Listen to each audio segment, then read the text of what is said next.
राधे राधे महाराज जी। महाराज जी, तृष्णा बहुत विचलित करती है मन को, बार बार भोगे हुए ही भोगों की तरफ ले जाती है।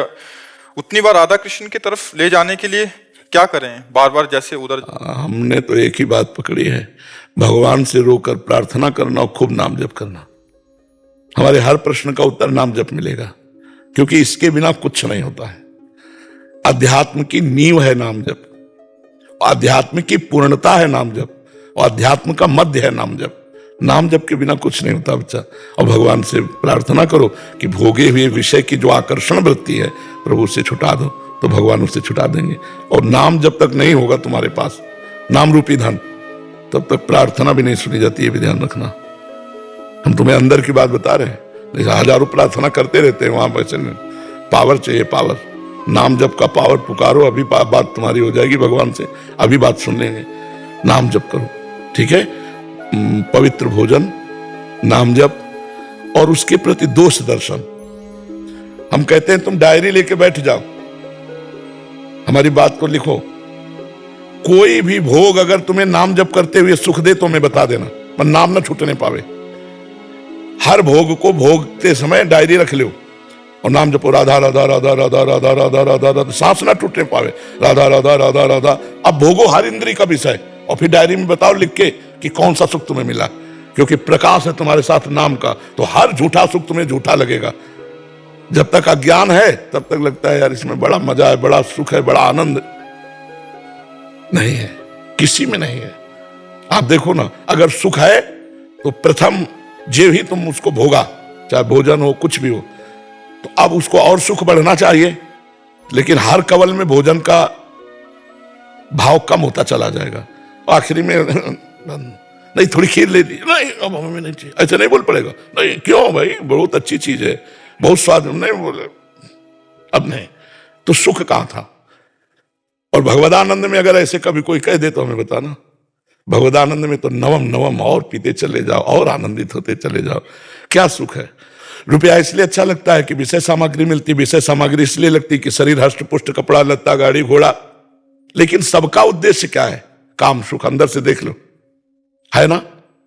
अगर हम पूरे गणित लगावें तो फाइनल में आएगा कि हमारा उद्देश्य सबसे बड़े सुख में काम है ना। काम नहीं बताओ अगर और कुछ हो तो। और काम सुख कहां है? किन अंगों में है? मलमूत्र के द्वार। कितने घृणित, कितने गंदे। क्रिया क्या है? विचार करो ना, विवेक के द्वारा ऑपरेशन करो। केवल घर्षण मात्र। परिणाम क्या है? अशांति, तृष्णा, कामना। इसी बेकूफी में जन्म के जन्म चले गए, अब भी चले जाएंगे।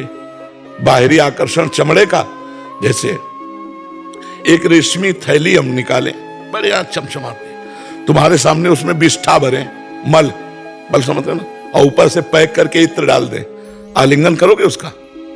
तुम्हें पता होना चाहिए इसमें क्या है। आलिंगन करोगे? यार मतलब काहे को नहीं। ऐसे ही ज्ञानी को सब होता है।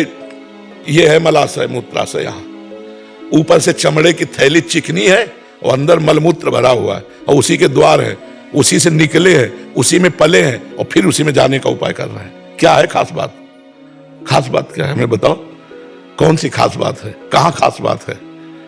केवल मायाकृत आकर्षण, और उसी आकर्षण में धर्मयुक्त काम को भगवान ने अपना स्वरूप कहा है। जैसे ब्याह हो गया और संतान उत्पन्न करने के लिए, तो धर्मयुक्त काम सृष्टि पूरक है, इसलिए उसकी स्वीकृति। अधर्मयुक्त काम की बात नहीं कही गई। ये जो व्यभिचार, ये बॉयफ्रेंड गर्लफ्रेंड लिविंग रिलेशन, ये सब पाप है, और ये बुद्धि को भ्रष्ट करके और नष्ट कर देता है। धर्मयुक्त शास्त्रीय पद्धति से पाणी ग्रहण किया, माता पिता का आशीर्वाद लिया, और संतान उत्पत्ति के लिए जो काम है वो धर्मयुक्त काम भगवान का स्वरूप है। वो तुम्हें पाप नहीं लगेगा, वो तुम्हारे जीवन को उन्नति में बनाएगा, और उसमें परेशानी भी नहीं है। आपके अंदर विकार आया, पत्नी के सहयोग से विकार को दूर कर दिया, कोई परेशानी नहीं। लेकिन विकार आया, दूसरी माता बहनों की तरफ देखा, पाप बन गया। तो गृहस्थी इसीलिए बनाई गई है, और जो उन विकारों को सह जाए तो विरक्त मार्ग बनाया गया है कि आप चल सकते हो तो ऐसे चलो, नहीं चल सकते तो ऐसे चलो। तो तृष्णा हमें तब तक सताएगी जब तक पाप कर्म करेंगे, और जब धर्म से उसी वस्तु का भोग करेंगे तो तृष्णा नहीं सताएगी। ध्यान रखना, पाप कर्म बंद कर दो, तृष्णा नष्ट हो जाएगी।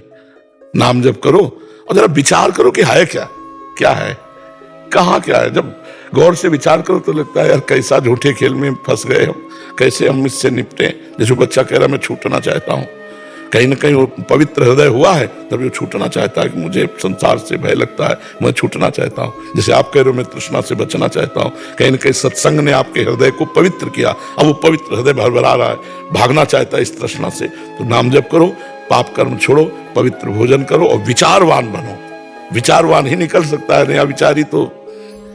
पर अब ये भाषा सबको समझ में नहीं आएगी क्योंकि सब इसी में राजी हैं, मलिन बुद्धि होती चली जा रही है। तो भगवान ने जो सिद्धांत बनाया उसके अनुसार चलोगे तो मंगल रहेगा। श्री हरिवंश महाराज जी मेरे परिवार को संसारिक मोह माया बहुत ज्यादा है। घर से अलग अगर कोई, किसको है? इनके परिवार को है। आपको नहीं?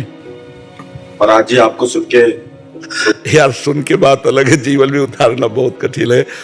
परिवार को है और आपको भी है नहीं, क्योंकि शब्द निकल रहा मेरे परिवार को, तो जहां कनेक्शन है उसी को तो ममता कहते हैं ना। ठीक है ना, अब क्या कहना चाहते हो? घर से अगर कोई एक बर्तन भी ले जाता है तो उन्हें टेंशन होने लगती है कि मेरा सामान कहाँ गया। इसकी समस्या का समाधान हम क्या करें? दुकान से बर्तन ला के दे। बताए लगता है कि मेरा सामान कहाँ गया एवं कब आएगा। आपकी सत्संग से मैंने सीखा कि इस दुनिया में कुछ अपना नहीं है, सब प्रभु का है एवं संसारिक मोह में ज्यादा पड़ेंगे तो प्रभु से दूर होते जाएंगे। पूरी तरह से तो नहीं, पर मैं काफी कोशिश करता हूँ संसारिक मोह माया कम हो। प्रभु मैं जितना भरोसा बढ़ाता जा बच्चा, हम कोई माया नहीं देख पा रहे, कुछ नहीं देख पा रहे। हमें लगता है अगर शुद्ध ढंग से प्यार किया जाए, एक व्यक्ति से प्यार बढ़ाया जाए, पूरे देश में फैला दिया जाए, पूरे विश्व में फैला दिया जाए, कोई मोह माया नहीं यार, कोई माया नहीं। हम मनुष्य हुए हैं यार, प्यार के लिए हुए हैं। हम सबको विशुद्ध प्यार दे। प्यार का मतलब समझना है। आज प्यार का मतलब गलत लिया जाता है। हमारी कामनाओं की पूर्ति, इसे प्यार नहीं कहते, इसे स्वार्थ कहते, इसे काम कहते। हम आपको प्यार करते हैं, आप हमें रौंद करके चले जाइए और सुखी होइए। हम आपको प्यार करते हैं। अगर मेरा जीवन आपके लिए बलिदान करना पड़े तो मैं आप कर दूंगा। मैं आपके लिए प्यार करता हूं, इसे प्यार कहते हैं। सामने वाले को अनुकूलता देना, सामने वाले को सुख देना, इसे प्यार कहते हैं। सामने वाले का शोषण करना, इसे प्यार नहीं कहते। आज इसी को प्यार कहा जाता है, ऐसा नहीं है। हम कहते प्यार को बढ़ाओ, अपने घर में बढ़ाओ, मोहल्ले में बढ़ाओ, गांव में बढ़ाओ, प्रदेश में बढ़ाओ, देश में बढ़ाओ, विश्व में बढ़ा दो। हो गए महात्मा। संपूर्ण सर्वे भवन्तु सुखिना, सर्वे संत निरामया, सर्वे भद्राणि पश्यन्तु मा कश्चित् दुर्भाग् भवेत्। वही महात्मा है जो सबको सुख देना चाहता है, और वही दुरात्मा है जो सबसे सुख लेना चाहता है। आज सबसे सुख लेना चाहता है ये व्यक्ति ज्यादा पाए जाएंगे, लेकिन सबको सुख देना चाहता है ऐसा कोई बिरला ही मिलेगा। हम कहें परिवार को सुख पहुंचाओ। वैराग्य का मतलब क्या है? लोग वैराग्य का मतलब समझते हैं कटुता, नहीं। अपने सुख का त्याग करना वैराग्य है। सबको सुख देना ये प्रेम है। तो प्रेम करो यार। मनुष्य जीवन मिला है प्रेम करने के लिए, हृदय मिला है प्रेम करने के लिए। सबसे प्रेम करो, पशु पक्षियों से प्रेम करो, वृक्ष लताओं से प्रेम करो, मनुष्य से प्रेम करो। कुछ बाधा नहीं है। बाधा है स्वार्थ। स्वार्थ त्याग कर दो, सब ठीक हो जाएगा। स्वार्थ का त्याग कर दो, सब ठीक हो जाएगा। स्वार्थ का त्याग नहीं हो तो बाबा जी बनने के बाद भी नरक मिलेगा। नाना प्रकार की भोग सामग्री चाहिए, मनमानी कामना चाहिए, तो भेष कुछ भी रखे हो, नरक जाना पड़ेगा। हम कानून के खिलाफ करेंगे तो हथकड़ी पड़ेगी कि नहीं? तो भागवती कानून के खिलाफ चलोगे तो चाहे कोई भी हो नरक जाओ। और पैंट शर्ट में तुम महात्मा हो, यदि अपने आचरण पवित्र रखते हो, अपने कर्तव्य का पालन करते हो, नाम जप करते हो, किसी का बुरा नहीं करते हो, तो तुमसे बढ़कर महात्मा कोई है नहीं। महात्मा की परिभाषा भेष से नहीं होती, उद्देश्य से होती। तुम्हारा उद्देश्य ठीक है तो तुम महात्मा हो घर में रहते हुए, और अगर उद्देश्य ठीक नहीं है तो वन में भी रहते हुए तुम दुरात्मा ही हो। यह समझना पड़ेगा। महात्मा की परिभाषा केवल लाल पीले पहनने से नहीं होती, आचरण और उद्देश्य से होती है। समझ पा रहे हैं आप? महर्षि, वो पिछली बार आए थे विराट कोहली जी और अनुष्का जी जो क्रिकेट में होते, तो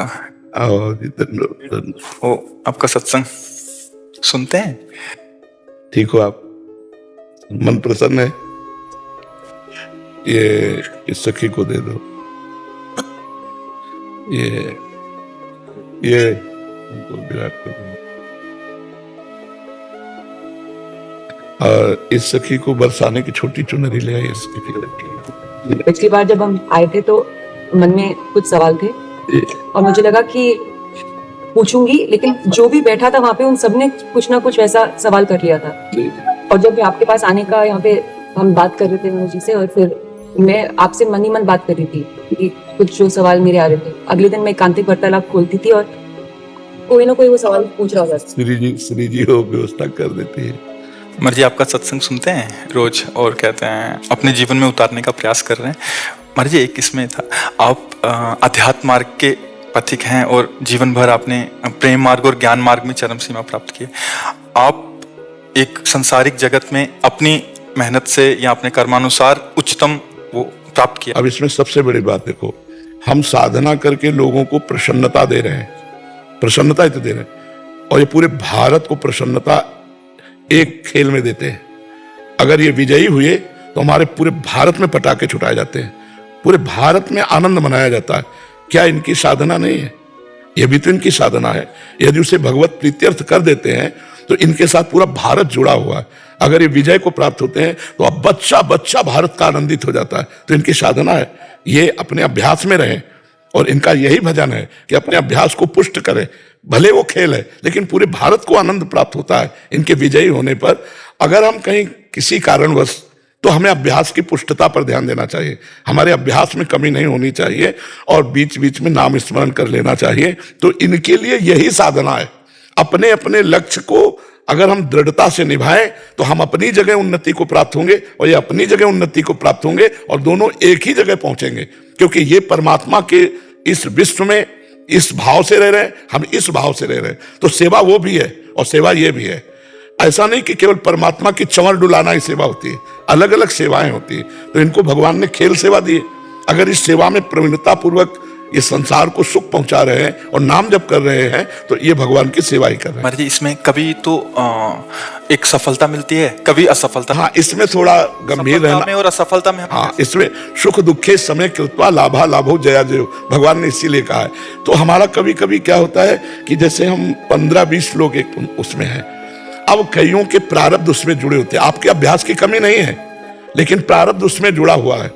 अब अगर उसमें अशुभ प्रारब्ध ज्यादा जुड़ गया, क्योंकि विजय उनकी भी होनी है ना, तो आपका अभ्यास फिट होने पर भी आपको हार जनित दुख देखना पड़ेगा। महाराज जी इसमें प्रारब्ध भी जो प्रारब्ध, बिल्कुल प्रारब्ध, अभ्यास की कमी ना होने पर भी प्रारब्ध फेल कर देता है। और अभ्यास पूर्ण है और प्रारब्ध पूर्ण है तो विजय की प्राप्ति होती है। हमारे जी कभी कभी देखा जाता है कि ऐसे ही तो कैच हो गया, कभी छूट गया। हाँ, प्रारब्धानुसार हाँ, इसमें प्रारब्ध भी काम करता है और अभ्यास भी। जैसे मान लो 15-20 की, अब ये अभ्यास में बहुत प्रवीण है, लेकिन इस बार प्रारब्ध है कि दुख भोगना है, तो आपको उनके संग के प्रभाव से, क्योंकि पूरा खेल एक से तो होगा नहीं, तो आपका किया हुआ अभ्यास भी फेल हो जाएगा। अभ्यास ही केवल नहीं है, उसमें प्रारब्ध भी है। असफलता में हमें कैसे रहना है? हमको उस समय भगवान का चिंतन करते हुए धैर्य रखना पड़ेगा। है बड़ा कठिन, है बड़ा कठिन, क्योंकि असफलता में कोई धैर्य पूर्वक मुस्कुरा के निकल जाए, ये बहुत बड़ी बात होती। अब मतलब असफलता में भी जहां से असफलता प्राप्त हुई है उसको गले लगाकर मुस्कुरा करके और चल देना। भगवान देते हैं वो क्षमता। असफलता ही सदैव नहीं रहेगी, दिन नहीं रात, रात कैसे रह सकती है। हमको धैर्य पूर्वक भगवान का स्मरण करते, पर है बड़ा कठिन, क्योंकि जो सफलता में सम्मान मिलता है तो असफलता में सम्मान तो नहीं मिलता। मुझे बस आप मुझे प्रेम भक्ति दे दो बस। हाँ, ये तो और ऊंची बात है। वो कह रहे थे कि मैं कहाँ फंस गई। मेरे को तो नहीं, बहुत बहादुर हैं ये लोग। नहीं, संसार का यह सम्मान प्राप्त होने पर ये भक्ति की तरफ मुड़ पाना बहुत कठिन होता है। बाबा हम दोनों बस। हाँ, हमें लगता है कि विशेष प्रभाव आपका इनके ऊपर भक्ति का पड़ेगा। क्योंकि क्या उसके ऊपर कुछ नहीं है, कुछ नहीं है उसके ऊपर, कुछ नहीं है। मैं कह रहे हैं कि भक्ति के ऊपर कुछ नहीं है। हाँ, ये बात, हाँ, भक्ति के ऊपर तो कुछ नहीं है, बिल्कुल। आज ऐसा यश है, ऐसा धन संपदा है, बट उसमें भी ये इस मार्ग पे चलने का प्रयास कर रहे हैं। मनुष्य देह पहली कृपा और द्वितीय कृपा। हम कह रहे हैं ना कि भारत का कोई भी व्यक्ति ऐसा नहीं जो आनंदित ना हो जाता हो जब ये विजय को प्राप्त होते हैं। कहीं भी होते हैं खेल में तो आनंदित हो जाता, तो सबके आनंद वर्धन करने की सेवा बनी ना, बच्चा बच्चा एक आनंदित हो जाता है। और ये तो लौकिक खेल रहा। खास बात जो इन्होंने कहा कि भगवान की प्रेम लक्षणा भक्ति, अगर इस खेल में हम जीत गए तो सदा सदा के लिए जीत जाएंगे, हम सदा सदा के लिए विजयी हो जाएंगे। इसमें प्रधान बात है नाम जप। जितना अधिक हम उठते बैठते नाम जप का अभ्यास करें तो हम आगे बढ़ जाएंगे। लौकिक और पारलौकिक दोनों उन्नति। कलयुग केवल नाम आधारा, सुमिर सुमिर नर उतरहि पारा। अगर नाम को हम पकड़ लें तो सब बात बन जाएगी। बस हम तो यही कहेंगे, भगवान के आश्रित रहो और नाम जप करो। भगवान के आश्रित रहो, आश्रय सबसे बड़ा बल है। भगवान के भरोसे रहो, नाम जप करो और खूब प्रेम से रहो, खूब आनंद से रहो। जी।